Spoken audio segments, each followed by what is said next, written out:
राधे राधे दोस्तों, आज हम पढ़ने वाले हैं अंधेरी नगरी के बारे में। अंधेरी नगरी नाटक। आज हम पढ़ने वाले हैं अंधेरी नगरी नाटक का कथासार। हम इसको शॉर्ट में पढ़ेंगे कि इस अंधेरी नगरी नाटक में क्या बताया गया है। अंधेरी नगरी नाटक भारतेंदु द्वारा रचित है। भारतेंदु ने इसमें सामाजिक जो कुरीतियाँ हैं, धार्मिक कुरीतियाँ हैं, इन सबको उजागर किया है। अंधेरी नगरी नाटक के 6 अंक हैं जो काफ़ी छोटे आकार के हैं। इनमें गद्य पद्यात्मकता का मिश्रण से गति प्रदान की गई है। इसमें 6 अंक हैं। उसके पहले अंक में जंगल का दृश्य है, जिसमें एक महंत जी अपने 2 चेलों के साथ राम भजन करते हुए नगर में प्रवेश करते हैं। उनके शिष्य गोवर्धन दास और नारायण दास हैं।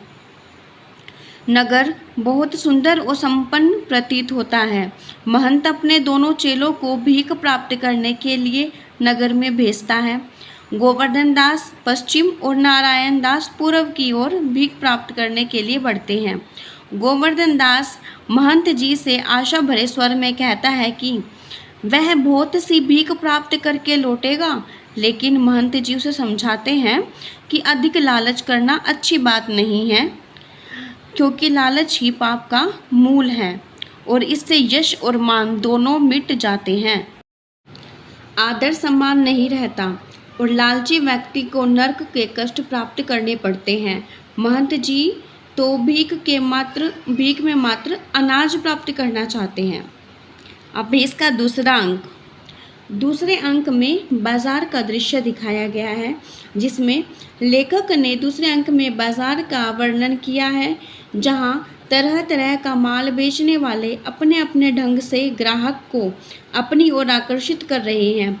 कबाब बेचने वाला कबाबों की प्रशंसा करके ग्राहकों को अपनी ओर आकर्षित कर रहा है।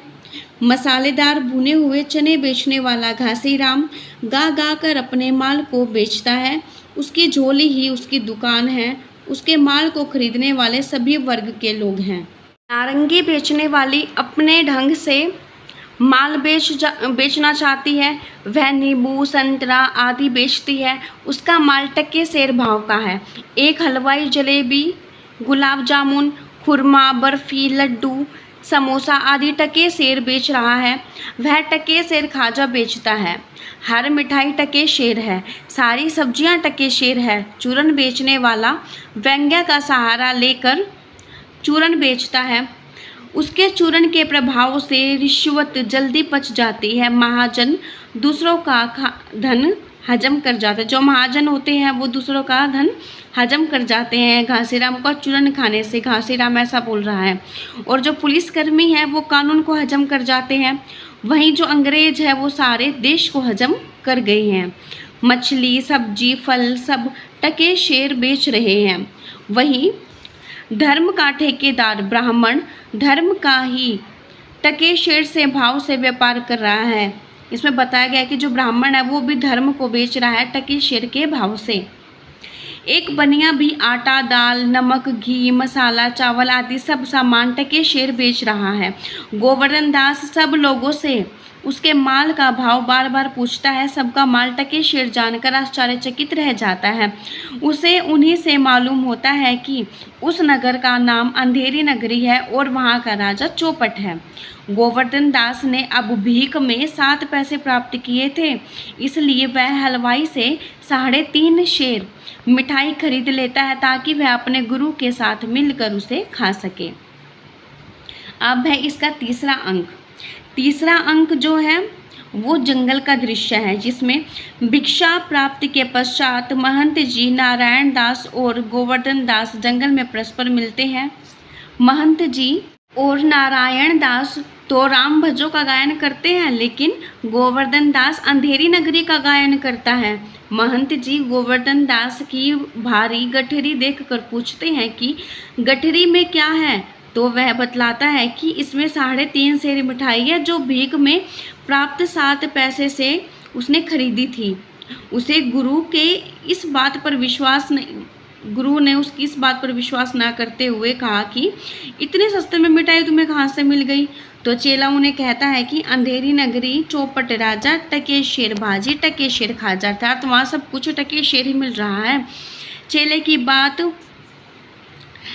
की बात सुनकर गुरुजी उसे सलाह देते हैं कि उस नगरी में रहना उचित नहीं है जहाँ टके शेर भाजी टके शेर खाजा मिलता हो, जहाँ हर सफ़ेद वस्तु का समान महत्व माना जाता हो, वह जगह रहने के लिए उचित नहीं है।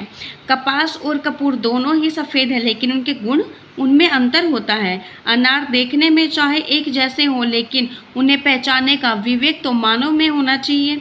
जहाँ इतना भी विवेक लोगों में नहीं, वह स्थान रहने के योग्य नहीं, चाहे वो कितना भी धन धान्य और संपन्न से पूर्ण क्यों ना हो। ऐसी जगह चाहे 1000 मन मिठाई मुफ्त में मिलती हो तो भी वहाँ नहीं रहना चाहिए। गुरुजी की यह बात सुनकर गोवर्धन नाराज हो जाते हैं, मतलब गोवर्धन को गुरुजी की यह बात पसंद नहीं आती। इतना कहकर गुरुजी और जो नारायण दास होते हैं वो वहाँ से चले जाते हैं, लेकिन गोवर्धन दास जो होते हैं वो वहीं पर रह जाते हैं। और गुरुजी जाते वक्त उनको बोलते हैं कि अगर तुम्हें कभी कोई भी कठिनाई होए तो तुम मुझे याद कर लेना, मैं तुम्हारी सहायता के लिए वहाँ आ जाऊँगा। चौथा अंक राज्यसभा का है, जहाँ पर राज्यसभा में राजा, मंत्री, नौकर आदि सभी अपने अपने स्थान पर विराजमान हैं। राजा नशे में है, उसका सेवक उसे और अधिक शराब पिलाता है। राजा मूर्ख है और सेवक को अकारण सजा देना चाहता है, जो मंत्री की सजगता से बच जाता है। मंत्री उसकी जी हजूरी करने वाला है। दरबार में उपस्थित सभी लोग मूर्ख हैं, लेकिन राजा तो सबसे बड़ा मूर्ख है।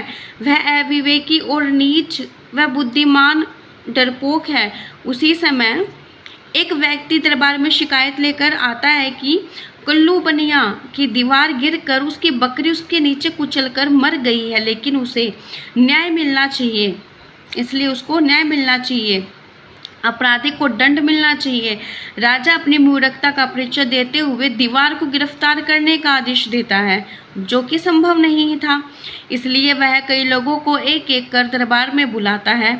बनिया, कारीगर, चूना बनाने वाला, कसाई, गडरिया और कोतवाल को सजा के राजा के सामने पेश किया जाता है, जो सभी अपना अपना दोष दूसरों पर मढ़ देते हैं और स्वयं को निर्दोष सिद्ध करते हैं। मूर्ख राजा अपनी मूर्खता का परिचय देते हुए नगर कोतवाल को फांसी की सजा सुना देता है और स्वयं मंत्री का सहारा लेकर वहां से चला जाता है। वह न तो शिकायत करने वाले की समस्या को समझता है और न न्याय करता है, न अपराधी को दंडित करता है और एक निर्दोष को मौत की सजा सुना देता है। इसका पांचवें अंक में भी जो है जंगल का दृश्य दिखाया गया है। उसमें दिखाया गया कि गोवर्धन दास टकी शेर भाव मिठाई खाकर बहुत मोटा हो गया है। वह आनंद से जीवन व्यतीत करता हुआ अपने में मस्त है। खाना पीना सोना और खाना ही उसका काम रह गया है। वह गाना गाते हुए उस राज्य की अर्थव्यवस्था का वर्णन करता है कि वहाँ ऊंचे नीचे सभी लोग एक ही तरह के हैं, सब लोग विवेक शून्य हैं, वे बुद्धिहीन हैं, पापी और पुण्यता में कोई अंतर नहीं है, पाप पुण्य में वहाँ कोई भेद नहीं है। मूर्ख राजा के प्रति लोगों की अंधभक्ति है। वह जो कुछ भी करता है वह ठीक ही माना जाता है। राजा ही ईश्वर का अवतार है। उन लोगों का मानना है कि राजा अन्याय कर ही नहीं सकता, सारे देश में अन्याय का बोलबाला है। राजा के कर्मचारी बुरे आचरण वाले हैं, वे तड़क भड़क से रहते हैं, वे सामान्य जनता पर मनचाहा अत्याचार करते हैं, लेकिन राजा उन्हें कुछ नहीं कहता और प्रजा कुछ कह नहीं सकती। जाति पाति का कोई भेद नहीं है, गाय और बकरी का कोई भेद नहीं है, उसमें गाय और बकरी को भी एक सम्मान माना जाता है। जो सच बोलता है उसे जूते खाने पड़ते हैं और जो झूठ बोलता है वह पदवियां प्राप्त करता है। सबको एक ही लाठी से हाँका जाता है। विवेकहीनता यहाँ तक पहुँच गई है कि वैश्य और पत्नी को भी एक सम्मान माना जाता है। सर्वत्र धोखेबाज कपटी लोगों का ही वटसव बना हुआ है। इतना होने पर भी गोवर्धन दास प्रसन्न है, क्योंकि उसे खूब खाने को मिलता है। उसे लगता है कि गुरुजी के साथ ना जाकर उसने बहुत अच्छा किया। तभी 4 सिपाही उसे आकर पकड़ लेते हैं, कहते हैं कि उसे फांसी के फंदे पर लटकाया जाएगा। वे उसे बतलाते हैं कि कोतवाल को फांसी की सज़ा सुनाई गई थी, लेकिन फंदा बड़ा आकार का बन गया और उसमें कोतवाल की गर्दन पूरी नहीं आती, क्योंकि वह शरीर का पतला है। तुम मोटे हो, इसलिए तुम्हारी गर्दन उसमें पूरी आ जाएगी। और वैसे भी इस राज्य में साधु महात्माओं की सबसे बड़ी दयनीय स्थिति है। राजा के न्याय के डर से कोई नगर में मोटा होता ही नहीं है, इसलिए फांसी के फंदे में उसी की गर्दन डाली जाएगी। स्वयं को असहाय पाकर गोवर्धन दास अपने गुरुजी की सहायता के लिए चिल्लाता है, रोता है, विलाप करता है, लेकिन चारों सिपाही बलपूर्वक पकड़कर गोवर्धन को वहां से ले जाते हैं। अब इसका छठा अंक शमशान का है, जिसमें शमशान का दृश्य दिखाया गया है। सिपाही गोवर्धन दास को पकड़कर शमशान ले जाते हैं ताकि उसे फांसी पर लटकाया जा सके। वह रोता चिल्लाता है, विनय अनुनय करता है, लेकिन सिपाही उसे नहीं छोड़ते। तभी उसके गुरु अपने चेले नारायण दास के साथ वहां आते हैं और सारी बातें सुनकर उसके कान में धीमे स्वर में कुछ समझाते हैं। वह उसे बतलाते हैं कि इस शुभ घड़ी में जो फांसी चढ़ेगा वह सीधा स्वर्ग जाएगा। इसलिए गुरु और चेला दोनों ही उस घड़ी मरने के लिए जिद करने लगते हैं। चेला अपने गुरु से कहता है कि वह तो सिद्ध है, इसलिए उसे गति अगति से कोई मतलब नहीं।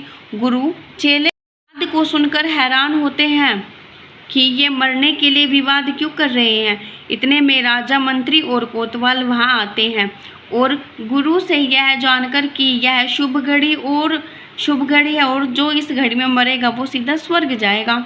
कोतवाल और मंत्री स्वर्ग प्राप्त करने की कामना से फांसी के फंदे पर चढ़ने की जिद करते हैं, लेकिन मूर्ख राजा यह कहते हुए कि फांसी तक स्वयं पहुंच जाता है।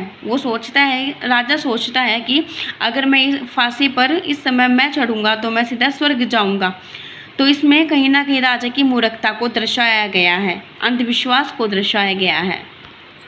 निसंदेह अंधेरी नगरी में लेखक ने विवेक शून्य राजा के माध्यम से तत्कालीन परिस्थितियों को ही व्यंजित नहीं किया, बल्कि उनसे प्रभावित शासक, प्रजा और सामान्य व्यक्ति की मूल्यहीन चेतना को यथार्थ रूप में प्रकट कर दिया है। हास्य व्यंग्य के आधार पर अत्यंत गंभीर भावों की वाणी प्रदान करने में भारतेंदु पूर्ण रूप से सफल रहे हैं।